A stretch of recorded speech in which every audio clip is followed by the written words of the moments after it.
Okay, hi, this is Graphically Alex coming at you with all things fat related. If that's something that interests you, please subscribe. I'd love to have you. And today I'm with Angelica. Hi. Angelica. I wanted to, I'm kind of preparing for the next era, which, I haven't really talked about who it is. I know who it is, though. I probably should have told you in private, but I didn't. But anyways, but basically the You can next type it in the era private is, chat. I guess I could, huh? I don't know. I'm like so weird.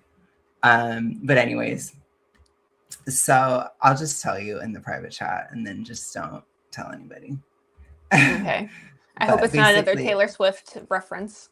no, you'll be okay. I think you are okay with her. We'll say it's her. But yeah, so basically the next era is very super extroverted, super like different vibes.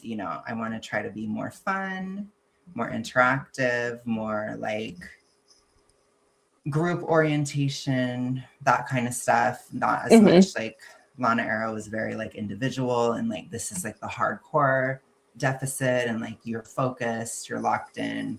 I wanted the next one to be like, what does it look like when you're unfocused or when it's more casual or all these types of things. So one of the major aspects of that is like the feeling of camaraderie, or I use the term allyship because I'm going to go with a war theme on the channel. So we're going to war with fatness. I hope no fat allyships. No fat allyship. No, the opposite. The whatever, the anti-fat allyship. I guess. But I know I do love that term. It's so funny. But obviously that term is used in terms of war. So I thought that was interesting. And so I wanted to talk about a lot more of like how friends can hurt or help, like a process. So make it more about the process because vanity weight is difficult. It's a difficult phase. It's really strict, or like you have to really be on point. And so it's kind of like not really an answer to the mid-sized princess era, but it's a little bit similar in the sense that it has more to do with other people, like rather than yourself. So I wanted to just ask you, like, what has been, as far as like other people or how they've interacted with you and your journey, what has been like hurtful or helpful? Just like your first thought to your process. I guess the only thing I felt like that was very hurtful that's happened to me in my weight loss journey is like when I got canceled by like the fat acceptance community and received so much backlash from that. And like, I remember the person that made the video about me was like, Angelica thinks that she can control her own body and like that she can lose weight and do all these things. And I felt like that kind of made me double think or like rethink what I was doing and like if it wasn't even possible, because so many people in the fat acceptance community say like 95% of diets fail or like weight's genetic and your weight is determined before you're even born. So it kind of like scared me a little bit because I was like, damn, can like I really do this? Because the old fat acceptance thoughts like started to creep back in. But I had the confidence to keep going through with my weight loss journey, and now I'm 90 plus pounds down and I'm not stopping anytime soon. But I feel like I would be very bad at this era because I work from home and I've been self-employed for like 5+ years now. So I don't really have that much experience with like community and stuff. I mean, like my best friends live in Northern Illinois, so they're like 2.5, 3 hours away, but like we communicate a lot like over text and stuff. And I still think it matters. Yeah. I still think online and stuff matters too. But yeah, true. Okay. So, and they're actually going to come visit me this weekend, so I'm really excited to see them. Nice. And most of my friends are like a healthy weight and very athletic too, so it's kind of hard to like not have friends that like understand the struggle of like weight loss or like gaining a bunch of weight and like having issues with food, but they're as like empathetic as they can be. But since like I have this like little corner of the internet with like you and other like anti-fat acceptance people, like me and Robin text 24/7 basically, Sunny Side Up Gal, and then of course like I have Melina Honey Bison I talk to pretty frequently too. So it's nice to have like a community that actually understands what you're going through. And like I Mm-hmm. have friends, or I guess it's just mostly family members that are overweight and have tried to lose weight. They haven't been as like successful as myself. I don't mean that to like toot my own horn, but it's like, you know, they try to lose weight, they gain it, they give up, whatever. Mm-hmm. So like Yeah. that's, I wouldn't say that's helpful, but it's like but I also wouldn't say it's hurtful. It's kind of like a neutral-ish thing Mm-hmm. that like kind of feels annoying because I'm like, come on, girl, like you can do it. I can do it, so you can do it. Yeah. Yeah. I think like one thing I'm seeing there is like examples are good. So like people who have succeeded. So Mm-hmm. even if it's just online. So visibility, I'm going to start using all their terms against them. I know they hate that so much, but I love it. I love it. So we're going to use allyship Weight loss and visibility. visibility. Yes, exactly. Definitely. Weight loss visibility is important. Representation, WL rep. Okay. Because I do want to talk, or like, I'm framing it on my channel. We're going to frame it as fighting against the zombie outbreak. As you know, Mm-hmm. I often, my channel often focuses on the mental health aspect. You know, I say toxic ritualistic, E followed by the letter D, etc. Mm-hmm. Because Fedra, no, I'm just kidding. I don't know if you get references of The Last of Us, but they're trying to enforce their rules on me.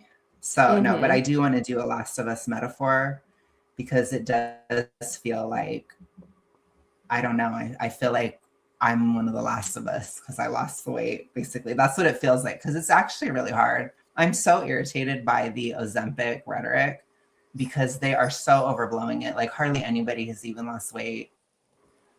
What we do have is stagnation of Mm-hmm. statistics. So it's basically plateaued.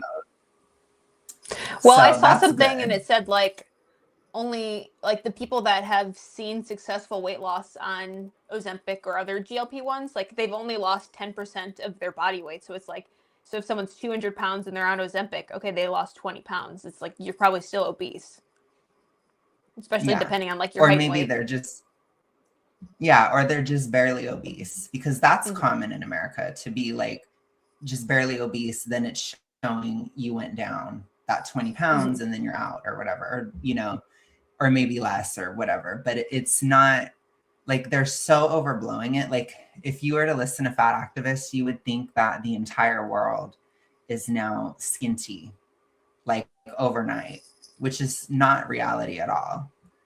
And it's very frustrating because in reality, anti-FA is the resistance. You know, we are the ones that are actually resisting a huge wave, basically. And Mm-hmm. the stakes are kind of high, which I do want to talk about it because this is, it will lead to a lot of pain. I'll just put it to you that way. Like if this continues, more years pass, people are going to unalive basically over this issue. Like it's going to get worse and worse. It's already been happening and people still don't care. Like I think Michelle McDaniel made that point where she was like, I don't know if she made this point, but it's kind of like if people unaliving isn't enough to wake somebody up to this, like what is? And it's like For nobody sure. cares at all. Yeah, I feel like fat So acceptance is very like millennial and, you know, us millennials. I mean, I'm born in 97, so I'm like a little on the cusp of Gen Z hmm, and millennials. So it's like, yeah, the millennials we're getting older. And when you get older, then like your weight just increasingly affects your life, not even like your quality of life, but as well as like your health and stuff. And it's like if these people in fat acceptance that are millennials, you're only going to get older and unfortunately you're only going to get sicker. yeah, absolutely. And so I feel like there's just a lot of delulu about this all around. And so I do want to Mm-hmm. kind of, like I said, I'm going to be framing it on my channel, like in terms of war and propaganda and these kinds of things, because that's what they do. It is a lot of propaganda that they do. And the Ozempic fear mongering, that's all I'm seeing as far as my research for this year. It's just everybody's thin now. Like, and it's so bizarre to like, because they're literally taking the complete opposite reality and then they use that to fuel a fat person to stay fat. So it's like, if you stay fat, you are a part of a resistance, when quite frankly is the complete opposite. You're actually totally, I don't even know what to say. Like, I guess you're just falling to the sort of destructive cultural wind. You know, I don't know. It's like, it's like an outbreak. It's a zombie outbreak, basically. Yeah, So and it to feels like me, that it's too. just bizarre. Especially because, like, I mean, I think like the overweight or the obesity rates has like, I think it's gone down like a few percents with like Mm-hmm. last year, but it's still like an overwhelming amount of this country is Yeah. overweight or obese. So it's like, you could say they're right to like maybe a certain extent, like this much, but it's like still not everyone is skinny. A majority of the country is still fat. Yeah, No. a few percentages of like people in this country are probably like a healthier weight, but that's it. Yeah, and it's not. It's really only one generational aspect. Like, it's basically Gen X. They've shifted a little bit. To me, their shift is more pronounced. It's maybe more like a 5% difference, which is a pretty big deal in a couple years. What do you But mean by that? you Like know, they've like lost more weight? yeah, like, Okay. so from the statistics I was seeing, Gen X, around, like, this is just give or take, but around 5% have gone from being obese to not. But again, Okay. who is that person? It's probably somebody who was in class 1. They were probably barely obese to begin with most of the time. Mm-hmm. And they're probably just diabetic. They have access to the medication, whatever. They have some kind of physical health issue. Maybe they're not as toxically ritualistic. So they just take the medication and then the problem is solved and then it's over. And then that's it. But that's still only 5%. So it's very low in the Mm-hmm. grand scheme, but it is significant. Whereas like Gen Z, millennials, it's like 2%. Gen Z, which you would be counted under the Gen Z statistic, it was 1%. So you're part of the 1%. Okay. The only 1% I'll ever be a Except I part of. think you're still, yeah, pretty much. Well, I think you're still technically still obese anyway. So I guess you're not even there yet, but you will be, Excuse right? me. I'm overweight now. Oh, I'm you being are? obese. Okay. Yeah. When did that Put some happen? respect How did on I my miss name. it? I don't think I How made did a I big miss it? announcement. I think When? I just put out my Oh, okay. story I'm and like, then what? yeah, I put out my story once and then I Okay. think I mentioned it in a video, like in the middle of a video, so maybe it just slipped by. No, we need an announcement for that. You need to Yeah, increase like when you get married or your pregnant, I have to like WL make a post. visibility. Yes. We need what is it? Weight loss representation or visibility. So we need visibility from you. But yeah, so that's my thoughts on it. So you're the 1%. So congratulations. I'm a part of the 2%. So Okay. woo, 2%. Yeah, of the 30s, the old people. No, I'm just kidding. We're not that old, but I mean, 2% of people in their 30s in America went from obese to not. 2. That is so tiny. That's like not, Well, that's like within a margin of error. yeah, I was gonna And say that's since 2022. maybe it's like a couple thousand people, but I guess not, probably millions.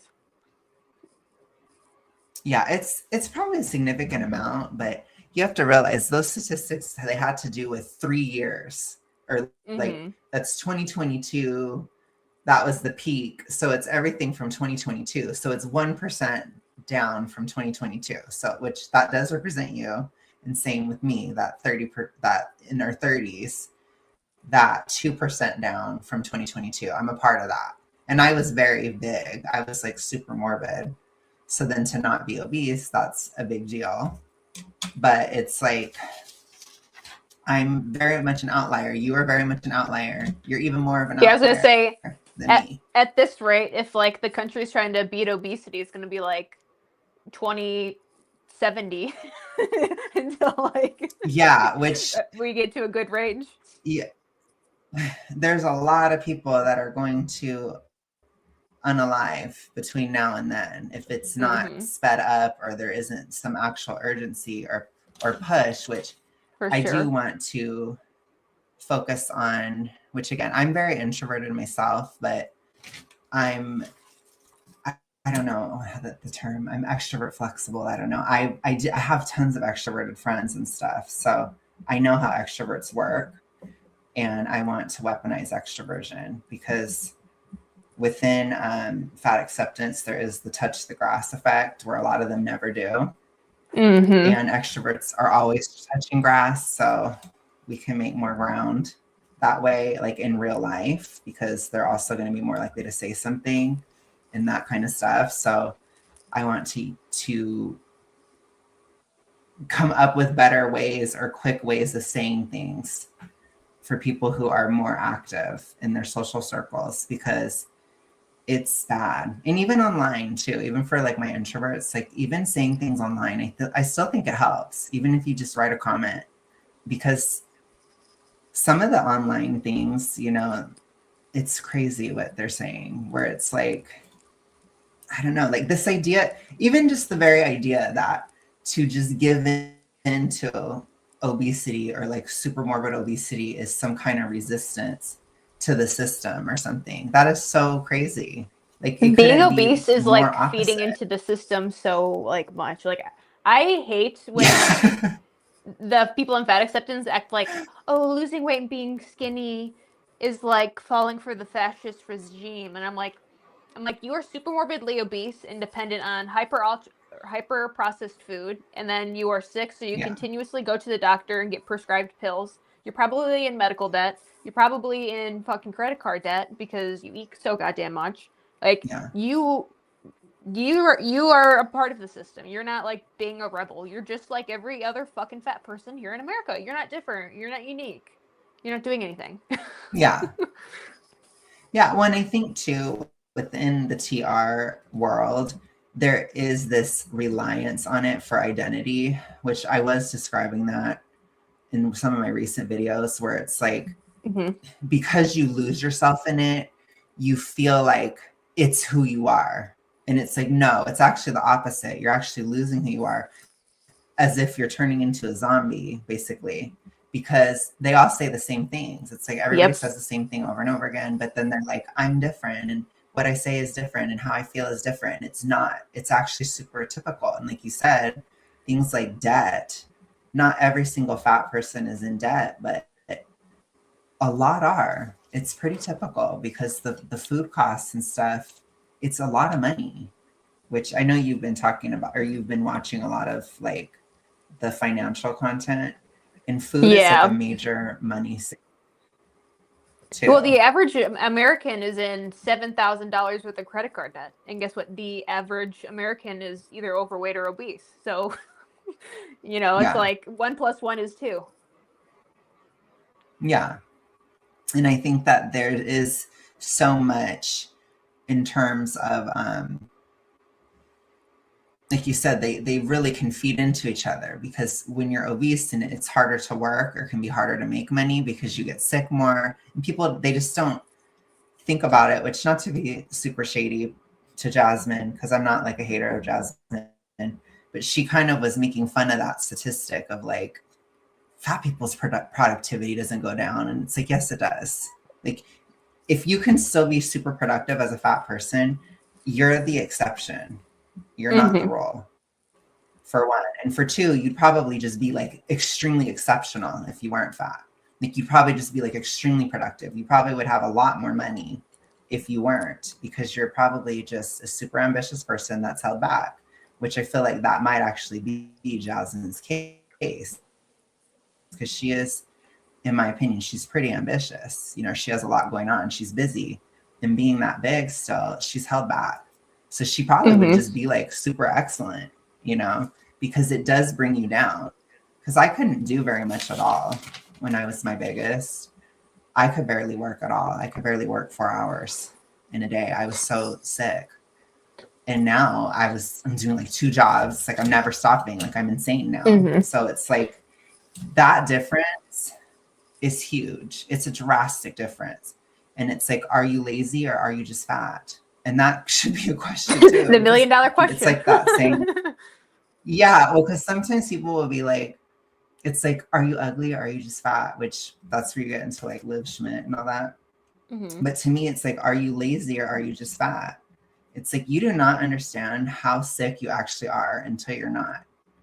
So that's important too. Like, I want to ask you that actually. How do you feel physically now versus like the start or like 2022, like that point till now? I like, besides like my mental health, like I did not even realize like how much I was struggling when I was at my heaviest, which was Mhm. 272.8 pounds. Like I was exhausted all of the time. Like, I mean, this might not seem like a long time for you, but it was for me. Like I could not get up past, I could not get up before 9 a.m. to fucking save my life, even though I went to bed super early. Like I was always tired. I was always out of breath. My mental health was like absolutely horrible. I never wanted to go do anything. And now, like, I don't, like if something's across the house and I have to go get it, like I'm not sitting here huffing and puffing thinking about how tired or lazy I am to go get it. And I Mhm. wake up before my alarm clock almost every single day now. I waking up at 6:30 is sleeping into me. Like I Oh like wow. we go to bed How early. early do I you go wake to up bed? early. Um, How Paulo early and do you go to I, bed? like we'll start um we'll start to like go down to bed at like 8-ish, maybe fall asleep at like 8:30-ish. Okay. But I was still Oh sleeping yeah, that's around, early as hell. but I was still going to bed around that same time when I was heavier. It's just I just feel Yeah. so much more rested. I Okay. have so much Yeah, more that's bad. energy. Yeah, I feel Yeah. light on my Because feet. like 12 hours in bed is very long. That is a very long Mm-hmm. time. I agree. I mean, for me, I used to, again, I'm a super late night person. Mm-hmm. So when I was at my worst, like in terms of size, I could barely sleep till like, I could not sleep until sometimes 5 or 6:30 in the morning. And Oh then I'd wake wow. up at like 2:30 or 3:30. Like 2022 was really bad. I think there were so many hormonal fluctuations at that time in my Yeah, I journey was gonna because ask if you have I had been out insomnia. of the TR. I did for sure. But then I'm just super late in general. And then I don't know if it's my hormones or whatever, or the downsizing, whatever, but I tend to be up later. But I've always kind Mm-hmm. of been a night person forever. So like even now, I've started to go to bed later again, but I think it might be because I might be downsizing. I'm not sure. I'm kind of like in a gray area just because I changed my workouts and stuff. Mm-hmm. And so I'm not really sure what's going on. And then the dead of winter, blah, blah, blah. So I'm kind of up to like 3:30-ish or 4 these days, which Oh for my me, that's late. Like gosh. my typical time is like 2. Yeah, my typical time was like 2:30 or 2. That's like a more comfortable, but it's kind of getting later. But I don't sleep that long. So like even with that, I was up, I went to sleep at like 4:30 and I'm up at like 10:30 or 11 or something. So I still get up. So I don't sleep that long in general. Mm-hmm. But when I was at my worst, like I said, it was lots of bed rotting in the morning. Like you're just sitting there and like you can't get up. Like I felt that same way where I couldn't get up, or it's like I don't have any motivation, or I'm extremely exhausted. I'm just like, and there's so many hours wasted just laying in Mm-hmm. bed a lot of the time, For sure, especially like 2020 when I was at my worst. yeah, like during that time, I was like, that's when I still had my other dog Tui. I was like, if I didn't have Tui, like I wouldn't have fucking gotten out of bed like most days. But I had to. I mean, even though I Mhm. was like self-loathing and hated myself and didn't want to do anything, like I love my dog more than the world. So like I got up and Yeah. took care of him. Oh, yeah, for sure. And so I think that aspect is important. But I think what I want to talk about too is like the social integration. So, like, how it's like, I want to think or ask that question, like, are you shy or are you just fat? Are you awkward or are you just fat? Because I do think it does affect you. Like, it affects your Mm-hmm. mood, it affects everything. Like, even how differently I feel now between like a year ago when I was a mid-sized princess, it's like night and day. Like, as far as socially, because like a year ago I felt so defensive all the time. And also I had kind of hostile dynamics with people, like really easily. Like, I would fall into conflicts really, really easily. Still, it wasn't as bad as like at my biggest, because when I was at my biggest, I was nuts. I don't know what else to say. I know that's horrible, and people are like, don't ever say that about yourself, whatever. But I was kind of insane when I was at my No, I biggest. feel like Like, I used to be I way more think, sensitive. yeah. Yeah, and I was just very like volatile and like extremely moody. I was never like violent or anything. That's not really my style, but I was like Mm-hmm. really quick to get into a shouting match, or really quick, kind of like how the Amberlynn Reeds act, and probably like Glitter and Laser. She's probably the same way. She Short probably gets in temper. fights all the time. Yeah, quick temper, like impatient. And then also too, like, you lack empathy, or like for me, I'm a super emotional person, and you still have that anhedonia, which is like that numbness, even within the TR in general. You have it like pretty much the whole time, and because you're frying your brain when you do those behaviors and stuff. Mm-hmm. Your brain is like dying basically when you do that. So it's like, I was kind of numb. And if you're super emotional and you're numb, then you lack empathy too, because you're also in this flight or fight. And that's a very bad combination. And that's where you get to like Glitter and Lasers. That's why she doesn't have any friends. I guarantee you, she doesn't really. She And two, acts it's like she does, but they're. like when you have so much like Mhm, mental health struggles, and then obviously like what everything you said, it's like you just, well, I guess I'll share my fat acceptance experience, but it's like you get into this like victimhood mindset, and you're like, okay, well, like that's sad that these like orphans are starving, but like I'm fat and like everything is just horrible, horrible to me, and I'm oppressed mhm, and blah blah blah. Insert fat acceptance quote here. So it's like you then lose the empathy that sort of way, depending on like mhm, the communities that you're involved with. mhm. Yeah, which I wanted to, like I said, I'm going to do a video pretty soon, probably when I launch this era. I'm going to compare the zombie outbreak to The Last of Us. And to Mm-hmm. me, like, what we're describing is like, are you familiar with that show, or game Yeah, at we all, or watched the no? first season, and Pablo played the game. Okay. So, like, what we're describing is what I would consider to be a clicker. So it's kind Mm-hmm. of like you get so deep into the TR that, the mushrooms come out of your eyes, and you lack all perspective, and you enter the hypothyroid haze. And that's basically what we're describing. That's how far I got. I never was a bloater, which I would consider a bloater someone like Tess Holiday or Virgie Tovar. So somebody who's very like famous and really Mm-hmm. spreading the TR like wildly. I do love that it's a bloater too. It's kind of hilarious. But it does work for the metaphor. I was a clicker though. So I had no brain cells left.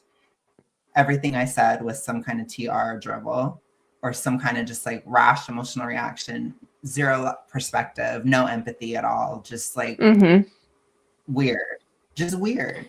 You're waiting And to hear something so you can explode or yes, you like can go pounce. Yeah. crowd pounce. Yeah.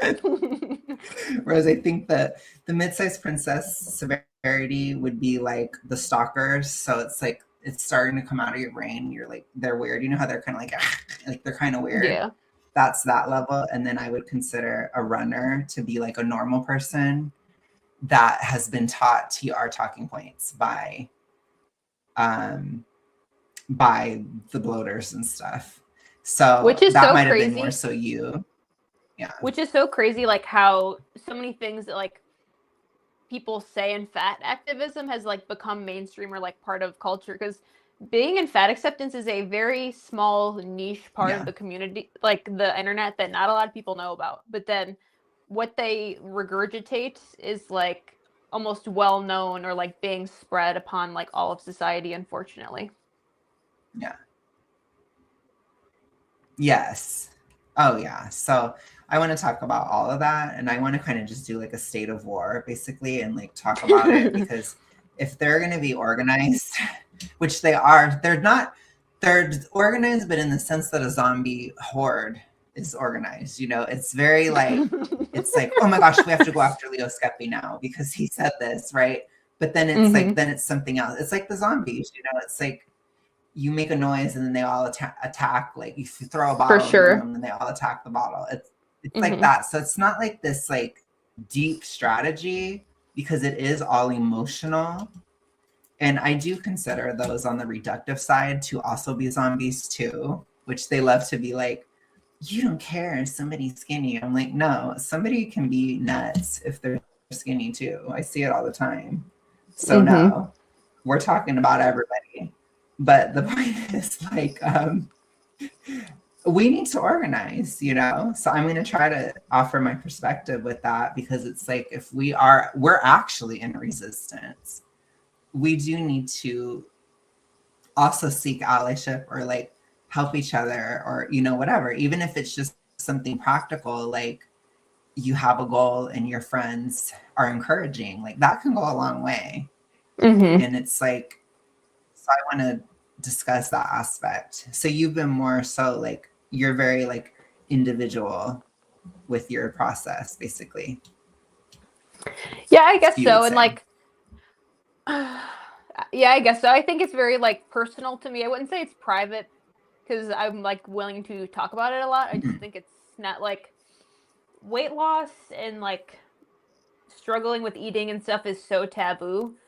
So it's like not like something that everyone wants to talk about. Even like my neighbor, she is on like her weight loss journey. She's actually Gen X and she's taking, I think, Wegovy.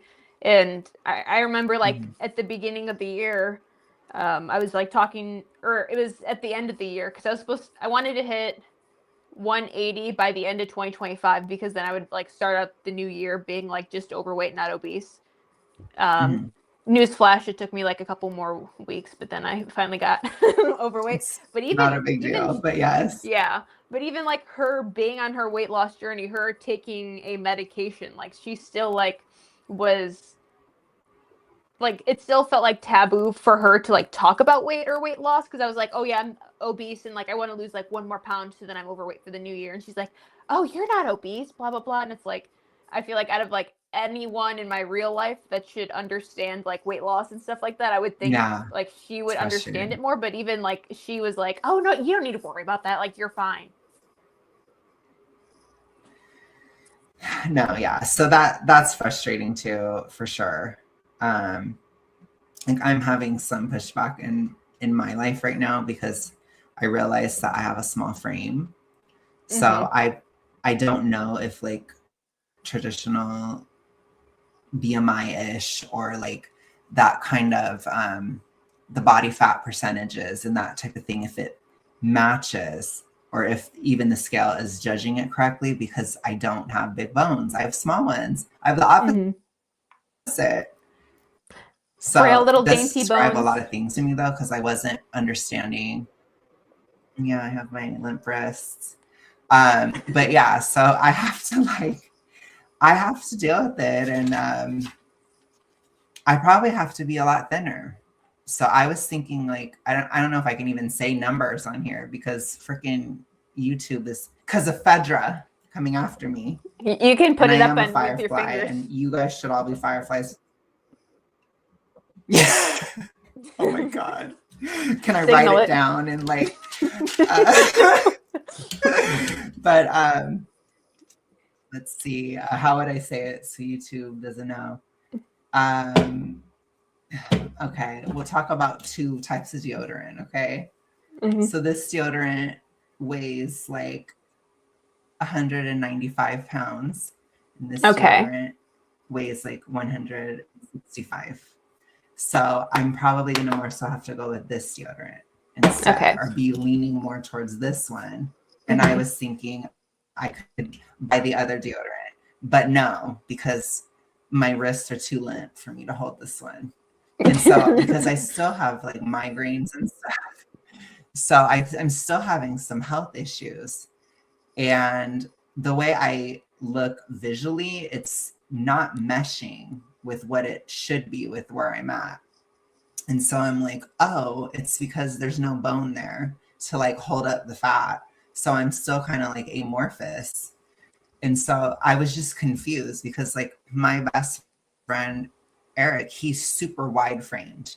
So he's a very, very wide frame person to the point where we have a video where we're sitting next to each other and I weighed like 120 pounds more than him and our shoulders were the same width, which is crazy. You're So really tall too, aren't you? I'm 6'1". Okay, So so I'm not like maybe you're supposed to be really, like really a tall, but I am tall. yeah, maybe you're supposed to be like a tall, lanky guy. I think so, honestly. Or yeah, which is crazy because I never saw myself that way. And that I'm sure is going to have pushback and people are weird because I've already had pushback. And like my mom, she was like, "What?" she's like, she's like, "You don't have small wrists." She's like, "Look at mine. Like compare it to mine. My wrists are smaller than hers." I was like, "That's not helping." I'm like, "You're she she's like a she's a 5'5" woman. I'm a 6'1" man and my wrists are smaller." And she Yeah. is like super morbidly obese, but it's like I'm not like I am not skinty. You know, I probably am around like 200 or 205, maybe like between 200 and 210. I haven't weighed myself because the fluctuations and stuff are just kind of wild in the winter. So I Mhm. don't really know. I won't really know what I weigh until probably March because I started to bloat up a lot and then I started the workout routine and it's just all chaotic. So, but Yeah. I'm within that range and that is not skinty at all. Like not even close. And already it's like tiny wrist compared to my mom's. And then the other thing is like I have these large jackets and stuff that I bought and I'm still like over 200 pounds and these large jackets are starting to get loose. And Mhm. it's like, okay, like I have a narrow frame or a small frame, which means that's probably why I'm still having migraines and stuff. My percentages might be off. But like you said, that's going to upset people or people are going to be weird about it because they're going to project their wide frame experience onto me, which I don't have that. So for us, if you're more narrow framed, it's weird because what you have is like um the barrier to skin tea is wide and hard. Like it's tough. I have to probably downsize this deodorant another 20 to 30 Mhm. pounds. So it's like that's hard because I have to. But when you're wide framed, if you upsize by like 5 pounds, it can look like you drastically gained. And it's like, so it's kind of unforgiving.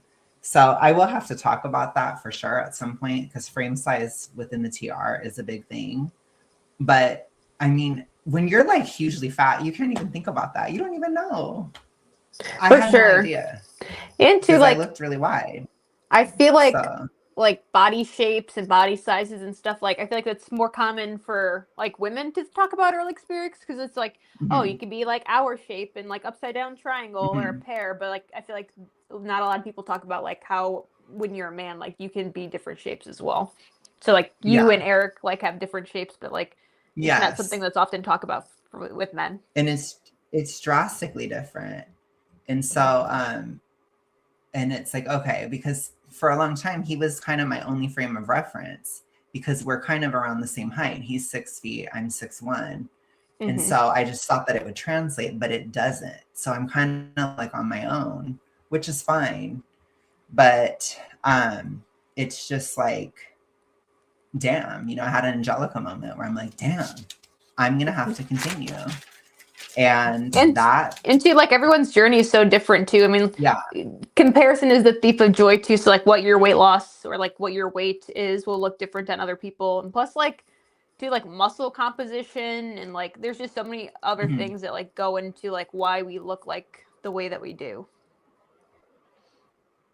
mhm. Yeah, and that's where there's that tiny grain of truth in fat acceptance. Like frame size does exist, but it's like when you think about that at like a super morbidly obese level, it's just ridiculous. You wouldn't even know. It's Yeah, stupid. exactly. I didn't even know until I was normal or average. When you're average, then you can start to see these things because it's like, oh, okay. Because I wouldn't consider myself fat anymore, but it's like I'm not where I need to be, and that's okay. So it's like, but I have to do this differently. I can't do another Lana era. I'm not doing that anymore. I'm done. It was really Mm-hmm. hard. Like that super focus, like doing it kind of quick, that type of mode. It's valid. I'm glad I experienced it, but I need to show the other side where it's like Mm-hmm. it's more flexible, it's more fun. You're doing more stuff. You're with other people. You're still able to function. So I'm going to describe it as locking out rather than locking in because I think too, there's an imbalance in anti-fat acceptance spaces where there is such a preference for locking in, and that's not feasible for everybody. So I want to talk about like a different way. So I'm going to do my best with that. But yeah. So I let think me it'll be really ask you. helpful for you to like be I think it'll be really helpful for you to like be in this extroverted era because I think the social aspects is what holds people back in their weight Mhm, loss because it's like, well, what if I want to go out to eat with my friends or what if it's a birthday mhm. or a celebration and it's like you have to figure out a way how to manage all those things and still lose weight, which is Yeah. sometimes too much for people to balance, so they just don't even try. Yes. And I think too, we also have to understand that if we don't lock in, it will be slower. So it is a slower process. So you are paying the price of speed for sure. But Mm-hmm. I'm okay with that because I'm not in this like crazy mode or, I'm not there. I don't have to go fast. I really don't. I don't, it's okay. Like I'm at an okay level. I'm comfortable enough. It's fine. So I don't have to Mm-hmm. be like rushing anything at all. And in fact, I can be slow. I can be slow if I want. That's the luxury of this type of vanity weight era is that it can be as slow as you want it, but that's where you're not as focused. So that's the price you pay. So if somebody's like, well, I want to do this and da da da. Yes, then you're going to have to lock in.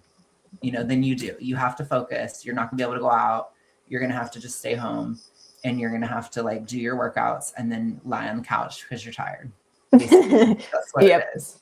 If not, then you can kind of do it differently. And especially being not overweight or, at like an average weight, you have a lot of that versatility. So it's like if I go to the gym and stuff, I don't have to be tired after anymore. Mm-hmm. I don't.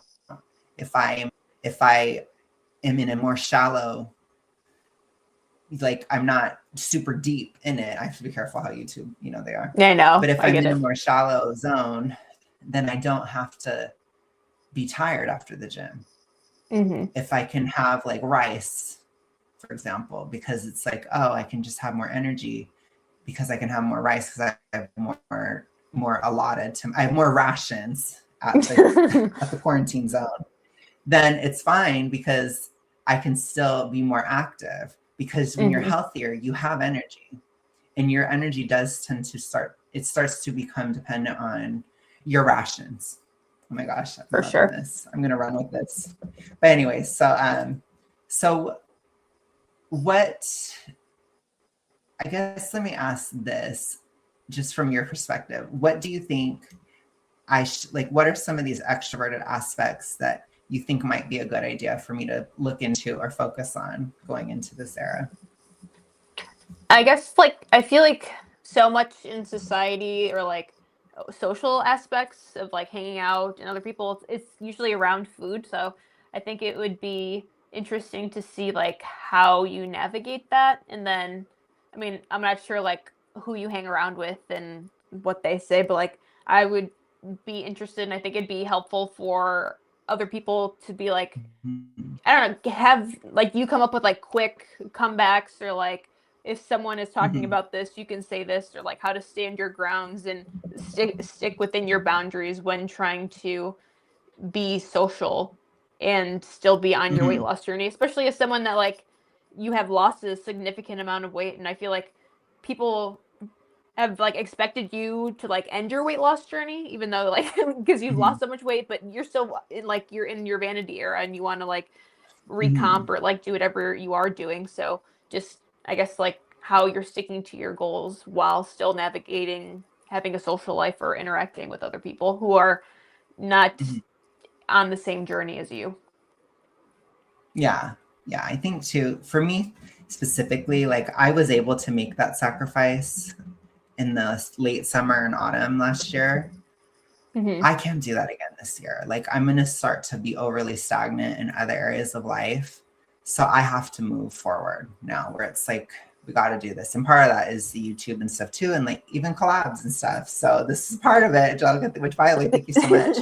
But I want to do more because that's also part of allyship too, is like online stuff and being more involved because I Mm-hmm. have energy to be more involved. I'm not dying on the couch now. You know, I'm not like, For sure.